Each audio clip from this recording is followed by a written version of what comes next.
नमस्कार। YouTube channel math सहरा and civil engineering by R P. Vyas से मैं R P. Vyas diploma first year first semester के उन सभी स्टूडेंट्स का हार्दिक स्वागत करता हूं जिनको मैथमेटिक्स की तैयारी करनी है। इस वीडियो में मैं एक नया रूप लेके आया हूं कॉम्प्लेक्स नंबर का, जिसे नाम दिया गया ध्रुवीय रूप या पोलर फॉर्म। तो एक स्टूडेंट की प्रॉब्लम आई थी कि सर इसे ध्रुवीय रूप में लिखें। एक राशि है, कॉम्प्लेक्स नंबर है 2 + i into 1 + i upon 3 + i, इसको पोलर फॉर्म में लिखें, ऐसा प्रश्न है। तो थोड़ा सा एक संक्षिप्त परिचय दे दूं पोलर फॉर्म का कि पोलर फॉर्म में कोई भी कॉम्प्लेक्स नंबर को लिखना है तो पहले उसको कार्टेशियन फॉर्म में लिखना होगा, यानी हमें x + i के रूप में लिखना होगा। उसके बाद इसको पोलर फॉर्म में लिखा जा सकता है। और इसके लिए आपको थोड़ा सा मैं समझाना चाहूँगा। जैसे देखिएगा, z = x + i/y, हम इसको कई बार एक ऑर्डर्ड पेयर के रूप में यानी कि क्रमित युग्म के रूप में भी लिख देते हैं। ये x, y, ये भी एक तरीका होता है। जैसे आपको पता है कि जैसे आपने पढ़ी है कोऑर्डिनेट ज्योमेट्री, कक्षा 10 में भी ये थी, द्विविम निर्देशांक ज्यामिति। उसमें मान लीजिए कोई पॉइंट है जिसके कोऑर्डिनेट्स हैं एक्स वाई। मान लीजिए मैंने कोई पॉइंट लिया ये ए, जिसके निर्देशांक हैं एक्स वाई। ये मैंने इसको मूल बिंदु से मिला दिया। मैंने इस बिंदु P जिसके निर्देशांक हैं एक्स वाई, इसको मूल बिंदु से मिला दिया। और आप समझते ही हैं कि कोऑर्डिनेट ज्योमेट्री में निर्देशांक कैसे प्राप्त करते हैं। ये आपको बताने की ज़्यादा आवश्यकता नहीं है, कक्षा 10 में आप पढ़ चुके हैं। तो ये जो है, ये वाला मान यहाँ से लेके यहाँ तक ये x होगा, क्योंकि निर्देशांक ज्यामिति के हिसाब से अगर इस पॉइंट की कोऑर्डिनेट्स एक्स वाई है तो ये x होना चाहिए ना। और ये क्या होगा, ये वाला y।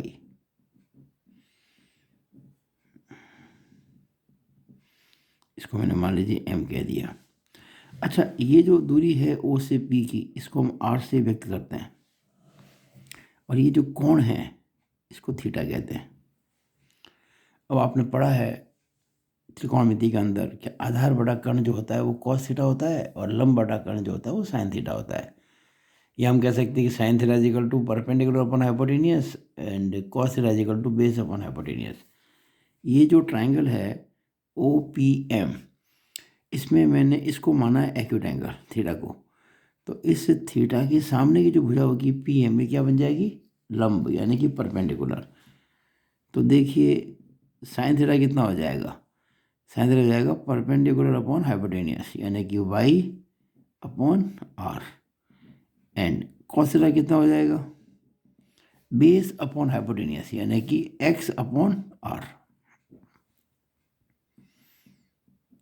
अब आप ध्यान से देखिए, अगर मैं y निकालना चाहूँ इससे y, तो क्या हो गया, r sin थीटा।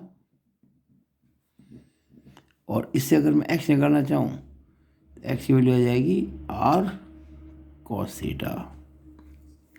तो ये x जो है ये हो गया r cos थीटा, और y जो है ये हो गया r sin थीटा। अब जो हमारा ये कॉम्प्लेक्स नंबर कार्टेशियन फॉर्म में है, इसको वापस लिखता हूँ मैं, z = x + i/y। और x की वैल्यू निकली थी r cos theta,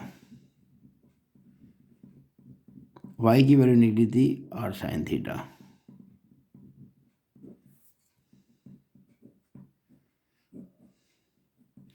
r common ले लिया तो क्या आया, cos theta + i sin theta. ये जो फॉर्म आप देख रहे हैं इसे हम कहते हैं polar form. It is called as polar form, या हिंदी में कहें तो ध्रुवीय रूप। और इसमें जो ये r है, ये जो आप r देख रहे हैं ना, इसे कहते हैं मापांक, यानी कि मॉडुलस। और ये जो थीटा है इसे कहते हैं कोणांक,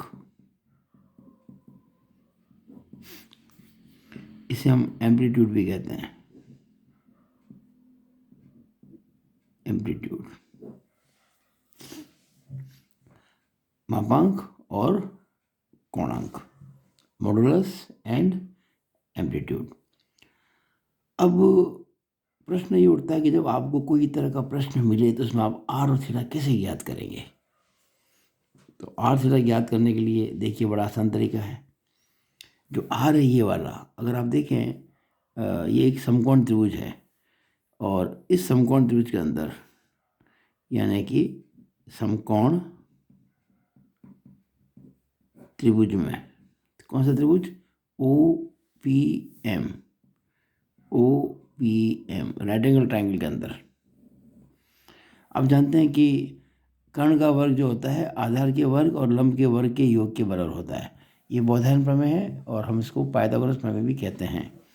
इसका मतलब आर स्क्वायर बराबर X square plus Y square, R square बराबर X square plus Y square, या यूँ कहें कि आर बराबर under root X square plus Y square.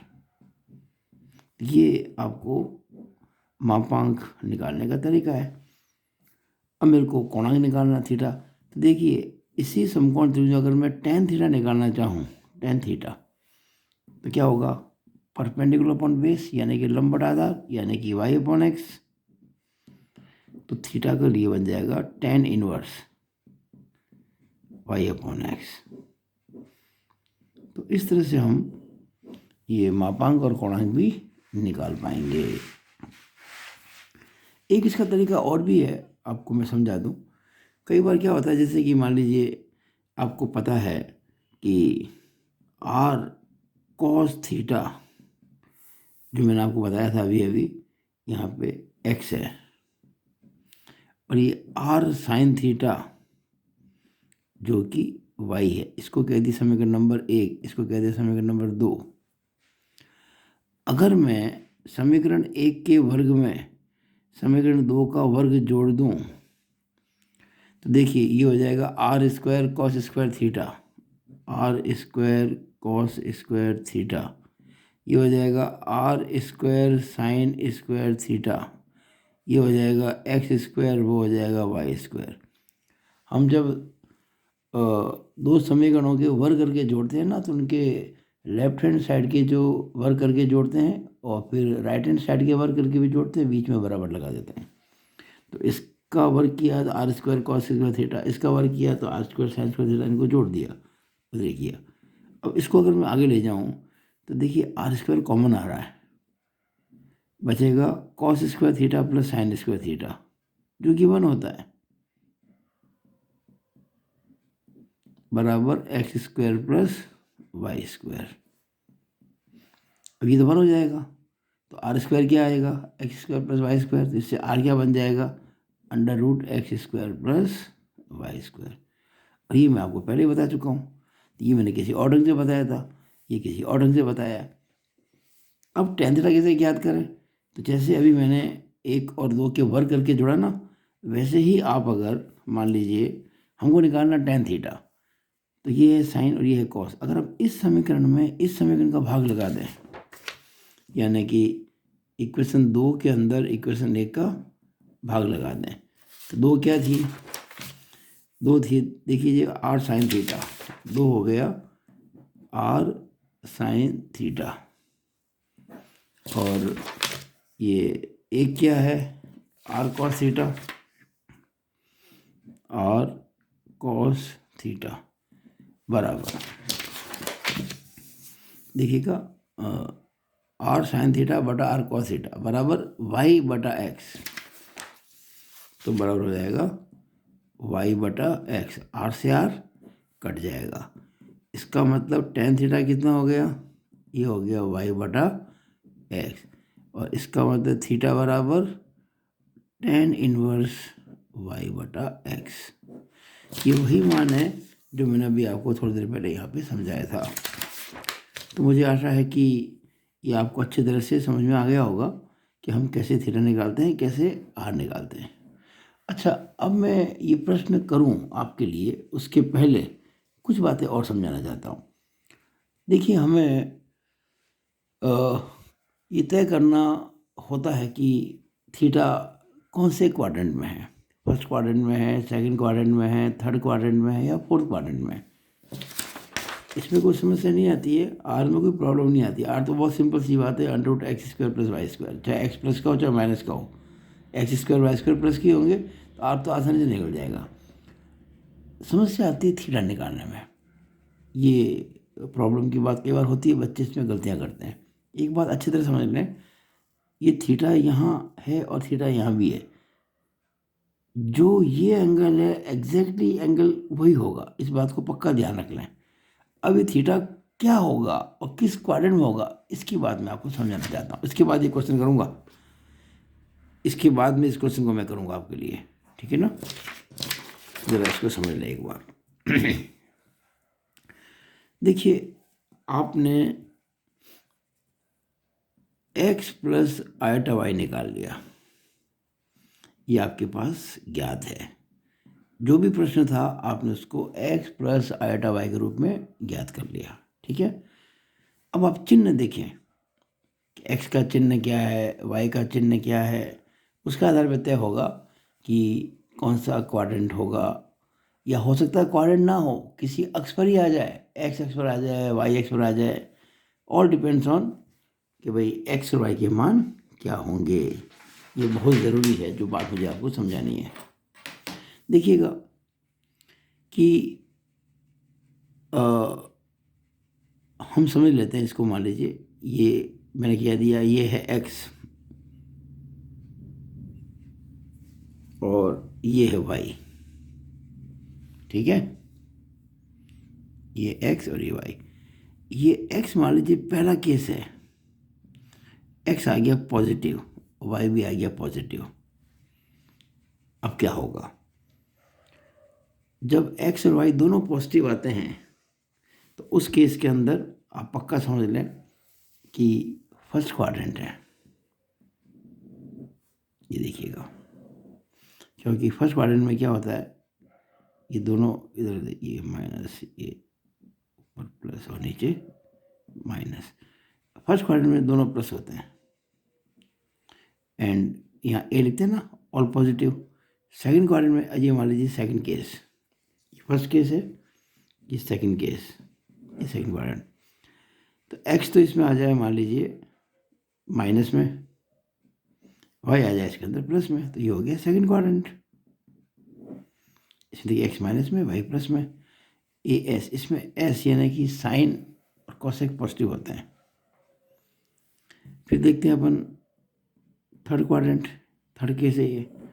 इसमें देखिए ये एक्स भी माइनस और वाई भी माइनस, देखिए थर्ड क्वाड्रेंट हो गया। इसमें टेन पॉजिटिव होता है, ए एस टी, टेन और कॉट। और जो फोर्थ क्वाड्रेंट है यानी चौथा केस जो है, इसमें एक्स तो प्लस में होता है और वाई माइनस में होता है। एक्स तो है प्लस में और वाई है माइनस में। और इसके अंदर आप जानते हैं सी आता है, कॉस और सेक दोनों प्लस में होते हैं। तो एक्स और वाई के जो चिन्ह है ना, उसके आधार पे आप ये तय कर पाएंगे कि कौन से क्वाड्रेंट में आपको एंगल थीटा लेना है। ये बहुत ज़रूरी चीज़ है। कई बार क्या होता है कि देखिएगा, मैं एक विशेष केस ले रहा हूँ अलग से। उसका पहला, एक्स तो आ गया प्लस में, वाई आ गया ज़ीरो। इसका क्या मतलब हुआ, एक्स प्लस में और वाई ज़ीरो। इसका मतलब पॉइंट वो यहाँ आ जाएगा, यहाँ आ जाएगा, क्योंकि एक्स तो प्लस में है, वाई ज़ीरो है। अगर मान लीजिए ऐसा आ जाए, एक्स तो माइनस में और वाई ज़ीरो, तब क्या होगा, तब वो बिंदु यहाँ आ जाएगा। एक्स माइनस में है, वाई ज़ीरो, वाई ज़ीरो मतलब हम ओ से यानी मूल बिंदु से ऊपर या नीचे नहीं जा रहे हैं। तीसरा केस, ये तो ज़ीरो है और ये पॉजिटिव है। अब क्या होगा, देखो ये फिगर था पहले केस के लिए, ये फिगर था दूसरे केस के लिए, ये फिगर है तीसरे केस के लिए। इस बार एक्स ज़ीरो है लेकिन वाई पॉजिटिव है, तो हम यहाँ जाएंगे, इस तरह से, ये x जीरो है और y पॉजिटिव है। और लास्ट चौथा केस, x तो जीरो है y नेगेटिव है, उस केस में क्या होगा, x जीरो है y, इसका बड़ी पॉइंट यहाँ आ जाएगा, ये वाला चौथा केस हो गया। और एक केस और हो सकता है, x भी जीरो y भी जीरो, इसका मतलब ये जो है मूल बिंदु पर ही आ गए हम। और यहाँ जो कॉम्प्लेक्स नंबर होगा इसको मैं कहूँगा जीरो प्लस आयोटा जीरो, और यहाँ हम उसके हिसाब से प्लस है माइनस है जो भी होगा तय कर लेंगे। तो मुझे आशा है कि आपने इस बात को अच्छी तरह से समझा होगा, और नहीं तो समझने का प्रयास करो और उसको समझें अच्छी तरह से, ठीक है ना। अब हम कोई भी क्वेश्चन करने में हमें दिक्कत नहीं आएगी। तो अब हम एक क्वेश्चन करते हैं जो अभी हमने इस पर मार्क किया हुआ था, ये वाला question, 2 plus iota into 1 plus iota upon 3 plus iota, 2 plus iota into 1 plus iota upon 3 plus iota, इसको हमें लिखना है पोलर फॉर्म में। तो मैं आपको पहले ही बता चुका हूँ, हम पहले लिखेंगे इसको कार्टेशियन फॉर्म में। देखिए हमें पहले इसको गुणा करना पड़ेगा ऊपर, जो मैं आपको पहले वीडियो में समझा चुका हूँ। कैसे, पहले 2 को गुणा करेंगे 1 प्लस आयोटा से, फिर प्लस आयोटा लेके गुणा करेंगे वापस 1 प्लस आयोटा से upon 3 plus iota. Step by step काम करना, बहुत धीमे आराम से तसल्ली से। ब्रैकेट खोलेंगे, 2 एकम 2 plus 2 iota, plus iota into 1 करेंगे तो iota, plus into plus plus, iota into iota करेंगे तो आयोटा स्क्वायर हो जाएगा अपॉन 3 प्लस आयोटा बराबर। अब देखिएगा ये दो आयोटा प्लस के है, ये आयोटा भी प्लस के ही है, दोनों प्लस के हैं तो प्लस प्लस प्लस ही रहता है जुड़ के, 3 आयोटा हो जाएंगे। और प्लस आयोटा स्क्वायर आप जानते हैं -1 होता है।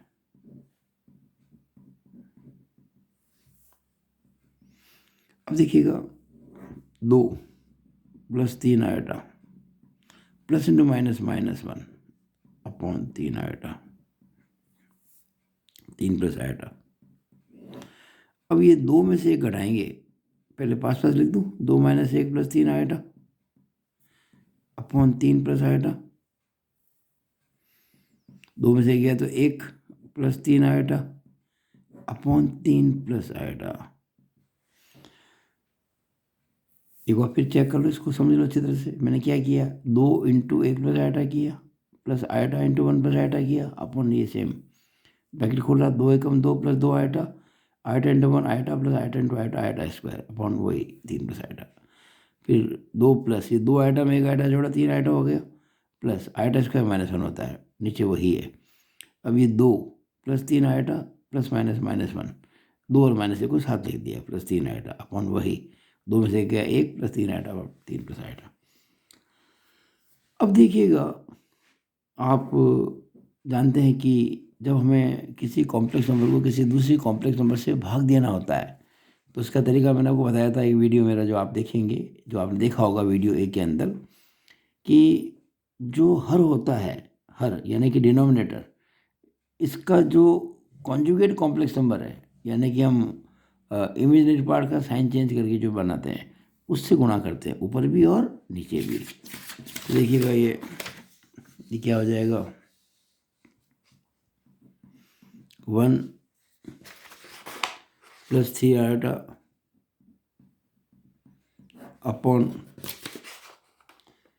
3 प्लस आयोटा, इसको गुणा करेंगे अंश और हर दोनों को। 3 प्लस आयोटा का कॉन्जुगेट कॉम्प्लेक्स नंबर यानी कि संयुग्मी संख्या क्या होती है, 3 माइनस आयोटा, नीचे भी 3 माइनस आयोटा। क्या फ़र्क पड़ता है, किसी राशि से ऊपर नीचे गुणा करते तो कोई फर्क नहीं पड़ता। अब क्या होगा कि ये 1 प्लस 3 आयोटा को गुणा करेंगे 3 माइनस आयोटा से, और 3 प्लस आयोटा को गुणा करेंगे 3 माइनस आयोटा से, बिल्कुल पहले की तरह। पहले गुणा करेंगे 1 को किससे, 3 माइनस आयोटा से, फिर गुणा करेंगे 3 आयोटा को किससे, 3 माइनस आयोटा से, फिर इसका गुणा किया, फिर इसका गुणा किया, अपॉन वही रहेगा। ए प्लस बी इंटू ए माइनस बी क्या होता है, ए स्क्वायर माइनस बी स्क्वायर, तो 3 स्क्वायर माइनस आयोटा स्क्वायर।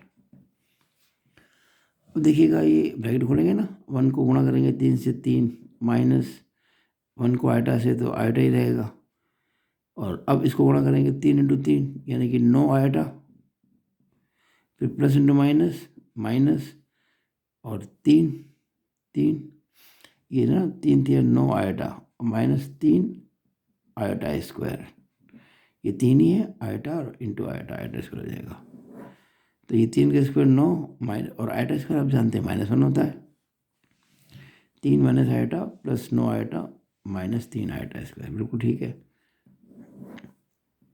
3, अभी देखो 9 आयोटा तो प्लस के हैं और 1 आयोटा माइनस का है, 9 में से घटाओ, प्लस के 8 हो जाएंगे ना, बड़ा प्लस का है तो प्लस से आएगा, घटाए क्यों, ये प्लस का है वो माइनस का, चिन्ह अलग होता है, घटाते हैं हमेशा, और -3, और आयोटा स्क्वायर होता है -1, और यहाँ नीचे भी देखिए 9 माइनस माइनस प्लस 1,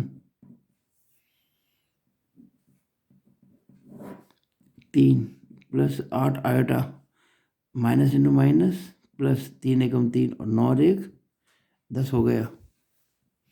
अब देख रहे होंगे बहुत आराम से काम कर रहा हूँ, बहुत ध्यान से कर रहा हूँ, बार बार चेक भी कर रहा हूँ कहीं गलती ना हो जाए, ये इसलिए कर रहा हूँ आप इसको देखें, एग्जाम में बराबर अपने काम पे निगाह रखें ताकि बाद में गलती ना हो। अभी देखिएगा 3 प्लस 3 6 प्लस 8 आयोटा बटा 10 थोड़ा और इसको सरल कर सकते हैं, ऊपर में 2 कॉमन ले सकता हूँ, तो 3 प्लस 4 आयोटा, और नीचे 10 को मैं कह सकता हूँ 2 इंटू 5, ये 2 से 2 कट जाएगा, यानी कि 3 प्लस 4 आयोटा बटा 5, 3 प्लस 4 आयोटा बटा 5। इसको हम ऐसे भी कह सकते हैं 3 बटा 5 प्लस 4 बटा 5 इंटू आयोटा। ये मैंने क्या किया कि जो आपको संख्या दे रखी थी, कॉम्प्लेक्स नंबर जो दे रखा था आपको, उसको मैंने, ये जो आपको सवाल दे रखा था ना ये वाला, मैंने इसको कार्टेशियन फॉर्म में बदल दिया, यानी कि कार्तीय रूप में बदल दिया, x प्लस आयोटा b के रूप में बदल दिया। तो बताइए x कितना है इसके अंदर, x है देखिए 3/5, y कितना है 4/5, तो x बराबर 3/5 एंड y बराबर 4/5। अच्छा ये दोनों पॉजिटिव हैं, x भी प्लस में y भी प्लस में, इसका मतलब अब लिखेंगे चूंकि x व y दोनों पॉजिटिव हैं, धनात्मक हैं, अर्थात थीटा जो है प्रथम चतुर्थांश में होगा, यानी कि फर्स्ट क्वाड्रेंट में होगा, ये तय हो गया बिल्कुल। और अब हमको निकालना है कि मापांक कितना है और कोणांक कितना है। तो देखिएगा x जो होता है ना, x आप जानते हैं x को हम कहते हैं r cos थीटा, तो r cos थीटा हो गया 3/5, और y जो है वो होता है r sin थीटा, तो r sin थीटा हो गया 4/5, इसको हमने 1 कह दिया, इसको हमने 2 कह दिया। अब क्या करेंगे, 1 के स्क्वायर में 2 का स्क्वायर जोड़ के आगे काम करेंगे, जोड़ते ये R square cos square theta plus R square sine square theta, यानी कि आर स्क्वायर कॉमन आएगा और sine square plus cos square 1 होता है, तो आर स्क्वायर आ जाएगा। वहाँ 3/5 की स्क्वायर करेंगे तो 9/25 आएगा, और 4/5 करेंगे तो 16/25 आएगा। इसका मतलब आर स्क्वायर की वैल्यू आ गई, इसको हल करेंगे तो आएगा ये 25/25, यानी कि 1, यानी कि आर बराबर 1 आ गया। आर कितना आ गया? 1 आ गया। ठीक है, अब निकालेंगे थीटा। तो हमको निकालना पड़ेगा टेन थीटा। ये है साइन थीटा, ये है कॉस थीटा। अगर मैं समीकरण 2 में समीकरण 1 का भाग लगाऊं, देखिए ऐसे लिखेंगे 2/1। ये सिंबल है, ये प्रतीक है। क्या हम ये लिखें कि समीकरण 2 को समीकरण 1 से विभाजित करने पर इतना लंबा लिखने की जरूरत नहीं है, सिंबलिक फॉर्म में 2/1।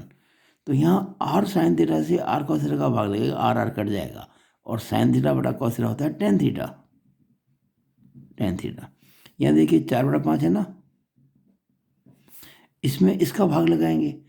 मैं इंटू कर देता हूँ, तो क्या होगा? जब इंटू करते तो चिन्ह अंश हर परस्पर बदल जाते हैं। ये 3/5 का हो जाएगा 5/3। ये हो जाएगा 5/3, 5 कट जाएंगे, ये हो गया 4/3। तो थीटा टेन थीटा आ गया 4/3। तो थीटा कितना हो जाएगा? Tan inverse 4/3। ये थीटा भी आ गया, वो आर भी आ गया। अब हम देखेंगे कि ध्रुवीय रूप क्या होता है। ध्रुवीय रूप क्या होता है भाई? ये होता है R into cos theta plus iota sine theta. R का मान लिख दो। आर का मान 1 था, तो लिखना जरूरी है 1 into cos theta plus iota sine theta. ऐसे लेके छोड़ दीजिए, यहाँ लिखिएगा जहाँ वेयर थीटा बराबर टेन इनवर्स 4/3। ये जो प्रश्न था, जिसमें हमने पहले तो लिखा था कार्टेशियन फॉर्म में, फिर लिखा इसको मैंने पोलर फॉर्म में, जिसमें मैंने क्या याद किया? मापांक और कोणांक। कितना है मापांक? कितना है? 1। और कोणांक कितना है? Tan inverse 4/3। तो ये अपना प्रश्न हो गया पूरा। मुझे आशा है कि आपको ये समझ में ज़रूर आया होगा, और आपको ये वीडियो अच्छा भी लगा होगा। तो देरी ना करें, इसको लाइक करें, शेयर करें। जितने भी आपके मित्र हैं, जितने भी आपके फ्रेंड्स, उन सबको शेयर करो। और अगर आपने मेरे यूट्यूब चैनल को सब्सक्राइब नहीं किया है, तो आप इसको सब्सक्राइब करें। मैथ्स सेरा and civil engineering by R P. Vyas, ये मेरे मोबाइल नंबर है, व्हाट्सएप पर है। अपनी कोई भी समस्या, आप चाहे कहीं भी बैठे हो, किसी भी कोने में बैठे हो, आप मुझे व्हाट्सएप कर सकते हैं। मैं आपकी समस्या को सॉल्व करने का प्रयास करूँगा। It is all over about this video. Thank you.